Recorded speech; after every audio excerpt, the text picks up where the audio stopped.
Ano po, ituloy-tuloy na natin yung kay Bato de la Rosa. Mamaya pupunta tayo kay dito kay Rodante Marcoleta. Ngayon mga bossing, nakikita nyo na, di ba? Napapanood nyo na sa mga balita yung mga pagkambyo ni Robin Padilla. Di ba? Nung una, medyo matapang, kasama si Bato de la Rosa. Una, medyo kami yung nagpapatago kay Bato de la Rosa, yung sinasabi na magtago ka muna pare, di ba? Napapanood natin yan kapag Casio Binoy ang nagsasalita. Ngayon mga boss chief sir, siguro inaral nila nung kampo nila, pati nung legal team nila, mga kababayan, na posibleng makasuhan, mga boss chief sir, ito pong si Senator Robin Padilla, mga kababayan. Kaya ang sinasabi na ngayon, Lito Braga at BG Badjola ay hindi ko itinakas si Senator Bato. Live ba yan, idol? Sabi ni Alberto de Quina. Live na live po tayo. Hindi na po tayo nagre-replay. Ano po? Sir Paulo, mukhang magtatago na silang lahat. Mukhang gano'n na nga po. No? Dapat dito, magrenta na lang kayo ng isang malaking yate, tapos i-park nyo sa gitna ng karagatan. Diyan. I-park nyo malapit sa West Philippine Sea. No, mga DDS Senator, bakit? At least meron mga Chinese Coast Guard doon. Pwede nila kayong bantayan. Total naman, mga maka-China kayo. Ano daw po ang sabi dito ni Robin Padilla? Senator Robin Padilla, hindi ko itinakas si Senator Bato. Naglabas ng pahayag si Robin Padilla kaugnay ng pagkakadawit sa kanya kaugnay ng pag-alis ni Senator Bato de la Rosa sa Senado noong May 14. Ano yung nakita namin sa CCTV? Na ikaw, Robin Padilla, tapos merong babae na katukatulong nyo, maglabas ng mga gamit, tapos sumunod si Bato de la Rosa, sumakay kayo doon sa Fortuner mo. Diba? Inamin mo yan, sa'yo yung Fortuner na kulay puti. Sabi mo pa nga, pinaka-humble na sasakyan sa Senado. Sumakay sa Fortuner mo, tapos saka kayo umalis. Tapos after nun, hindi na nakita etong si Bato de la Rosa. Di ba? Grabe ha. Basang-basa ng taong bayan ha, yung mga pagkilos at mga ganap ninyo diyan sa Senado ha. At ako ay naniniwala, mga kababayan, hindi lang po si Robin Padilla ang dapat madawit dito at hindi lang po si Robin Padilla ang nagplano dito, mga boss chief sir. Siyempre, nandiyan si SP Cayetano. Di ba? Ito naman po, base po doon sa pagsusuri ng mga nakita ko, na mga ipinalabas nilang mga live nila, mga nakita ko na mga video ng CCTV nila, halata naman po na group effort ito, mga kababayan. Nag-umpisa ito, tingin ko, mga boss chief sir, doon sa pang-uuto nila kay Bato de la Rosa na, halika Bato, pumirma ka para mapalitan ang Senate President. No? Para hindi ma-impeach ang Vice Presidente, mga kababayan.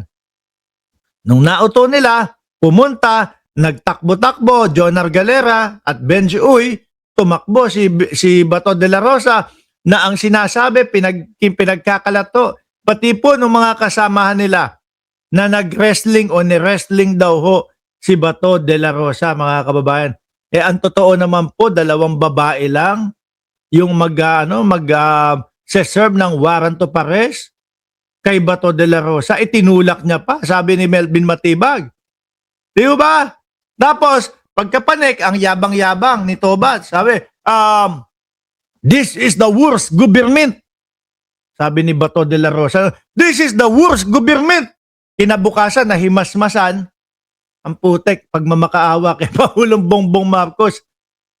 Yung mga sinasabi, Pangulo, wala naman po akong personal na galit sa inyo. Wala naman kayong personal na galit sa akin. Huwag niyo akong padala sa ICC. Linti kayo, ang yayabang ninyo noong mga panahon na nakakalaya pa si dating Pangulong Duterte.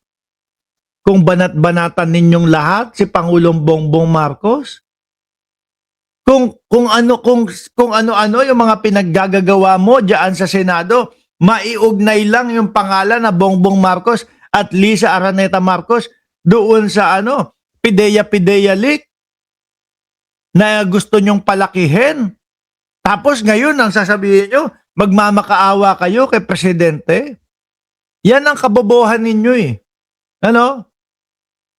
Yan ang kabobohan ninyo. Yung makakatulong sana sa inyo, o tingin ko kaya naman tulungan ni Presidente Marcos yan, mga kababayan eh. Yung tipo ba, yung makakatulong sa kanila na madaling sabihin na, walang aaresto kay Bato. Diba? Tingin ko kaya naman ng Pangulo yun, mga boss chief pamuser eh. Pero ano ginawa nila? Binalasubas, binastos, binaboy nila si Presidente Marcos. Bakit po? Dahil gusto na maagaw ang kapangyarihan ng pagka-presidente at gusto na makabalik sila sa panunungkulan, ay baka dahil po naapektuhan na yung kanilang mga negosyo. Ay baka dahil po naapektuhan na yung mga kung ano mang merong natatanggap sila. Di ho ba mga bossing? Yun naman ho lahat yun eh. Masasandalan mo sana si Pangulong Bongbong Marcos pero binalasubas ninyo. Ano akala nyo sa presidente? Ob-ob, bobo, mahina ulo, na hindi alam na binibira nyo sila ng binibira? Di ba?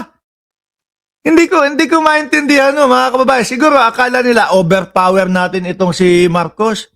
Hindi kakayanin itong si Marcos kapag yung mga uto-uto nating mga DDS ay nagsilabas at sinabi at sumigaw na bumaba ka na dyan, Bongbong Marcos. Hindi nila alam. Madaming Pilipino ang hindi nagpapauto at madaming Pilipino ang marunong mag-analyze ng sitwasyon. Sabi ni Sir Benjamin Parado, makabati ko si Bato kay PBBM, wagas, tapos ang ending, magmamakaawa. Correct! Ngayon, damay na din sila Robin Padilla dito at ako yung naniniwala, mga kababayan, na may pananagutan itong si Robin Padilla pag sa pagkawala ni Bato de la Rosa. Diba? Mismo, ano sabi ng DOJ? Pinapayagan na. Naarestuhin. Yung ginawa ni Robin Padilla. Hindi po ba pagkup-kup yun sa pugante? Pagkup-kup yun? Meron na silang warrant of arrest. Simula pa lang. Alam na nila na kailangan kunin si Bato de la Rosa. Kailangan arestuhin si Bato de la Rosa. Pero ano ginawa? Itinakas pa din ho, mga kababayan. Wala na tayong ibang pwedeng gawin o ibang pwedeng salita na ipalit doon sa itinakas, kundi itinakas talaga yan. Di ba mga kababayan? Yan talaga ang tunay na nangyari at yan yung mga nakita natin sa CCTV. Ang mahirap po kasi dito sa mga ito, nakita na, napanood na sa mga CCTV. Aba, ang sasabihin pa, hindi sila yan. Tapos ang sasabihin nila, splice yung video. Hindi totoo yung video. Pinagtagpi-tagpi ang video. Ano to? Yung DILG? Peanut Gallery Maleta Network? Yun, mahihilig ho yung mga yun na magtagpi-tagpi ng mga video galing doon sa mga GMA at tapos ipapasabog na sasabihin, dito na masisira, dito na mayayari si Martin Romualdez. Doon. Pero dito, hindi. May timestamp eh. Kitang-kita yung pagmumukha ni Robin Padilla, yung babae at si Bato de la Rosa na sumakay doon sa Fortuner ni Robin. Tapos ngayon, hindi ko po itinakas. Si Senator Bato. Sino kaya ang mapapaniwala mo? Malamang si Mariel mapaniwala mo. SME mo yun eh. No? Pero yung mga Pilipino, hindi magugunggong po ng mga gunggong. Hindi po mabobola ng mga mahihina ang ulo.